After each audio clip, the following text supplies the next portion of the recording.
Yung pagbalik ko po dito sa simbahan, nakita ko po, nadaanan ko dito si ate, yung na-meet ko nung last time, na ano po siya, nangungulikta ng, ano ba yun te? Nangungulikta ng kalakal.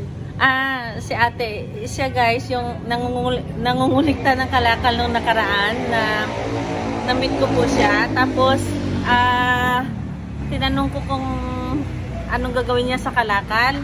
Sabi, nag-iipon daw siya ng pera na pan-down sa bahay.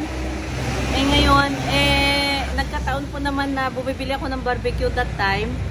Nakita ko si ate. Kaya namumroblema siya sa pan-down niya sa bahay. Kasi nga, sila ng asawa niya. Ngayon, namumroblema ng pambayad sa bahay po guys, pan-down sa bahay. Kaya nagkataon na ako nung time na yon, naglalakad at bumibili ng barbecue. Ayun, kahit paano nabigyan ko si ate ng pan-down niya sa bahay, mga dilata. Ngayon nakita ko sila ni kuya, para may natutulog dito sa tabi ng simbahan. Nakalipat na daw sila guys sa bahay na inupahan nila that time. Ngayon nandito po ngayon sila nagpapahinga sa gilid ng simbahan kasi mainit daw doon sa tinitiran nila ngayon. Walang kuryente te? Walang kuryente. Walang kuryente daw, kaya nagpapahinga sila dito ng asawa niya, si kuya. Kuya. Asawa niya guys. Ayan, si kuya. Dito sila nagpapahinga ngayon sa simbahan kasi mainit daw. Doon sa walang electric fan. Magkano ba electric fan ngayon te? Hindi ko maano kung magkano ngayon. Magkano electric fan kuya? Mga 650. Kaso po yung pag-down sa kuryente. Nagka-down din po kayo sa kuryente? Ganun po, pag kunyari. Magkano down nyo sa kuryente? 1,000 daw po yung 1,000 sa kuryente? 1,000 ilaw daw tsaka po yung hinihingi. Tapos, ilaw, tsaka 1,000. hindi ilaw po hindi, sa 1,000. Kunyari, magpapakabit ka, 1,000. Magpapakabit ka ng 1,000. Ang problema nila ngayon guys, wala silang, nandito sila sa labas ng papahinga kasi walang kuryente daw. Tapos, Wala pala kayong ilaw.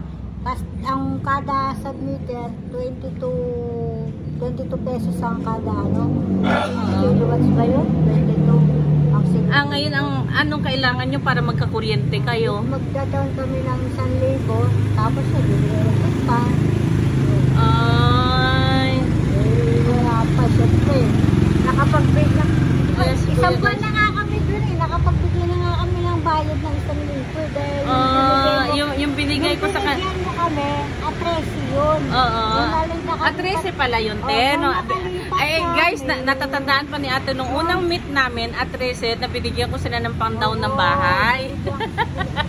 Hindi ko na natandaan kasi bumibili ako ng barbecue sa labas Ngayon, nakalipat kami, 17 kasi may nakatira, may dinown nyo yung binigay kong pan-down sa bahay. Tapos nakalipat kami doon 17. Tapos noong 17, nakapag-isang buwan na kami. Nakapagbayad na kami ng isang buwan.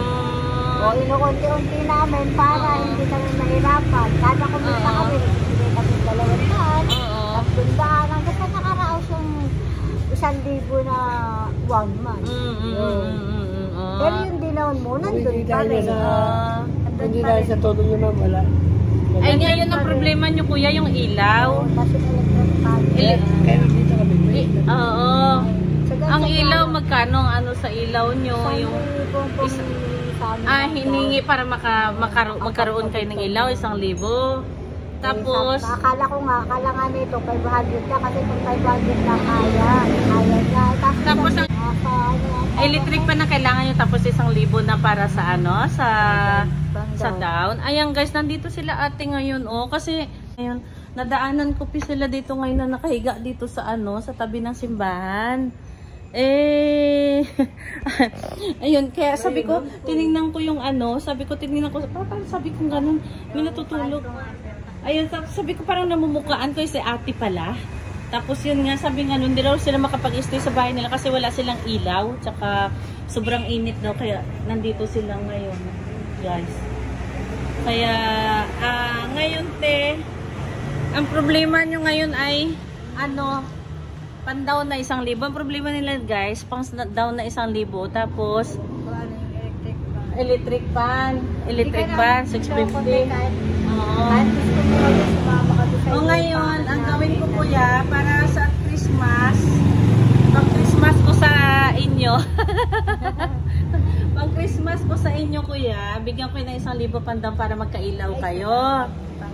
Okay yung ilaw, tapos pabili ng electric pan. Bigyan ko na lang sila guys ng pan down nila sa para Sa kuryente ko. Para kuryente. makabitan kami. Makabitan na 1,000 ang problema. Ang problema nila guys, pangkabit ng kuryente, pambayad sa kuryente, at saka electric pan daw.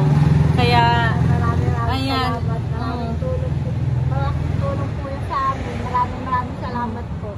ang bibigay ko kila ate, ako po hindi naman mayaman, kundi kung ano lang po meron ako, na kaya ko maitulong.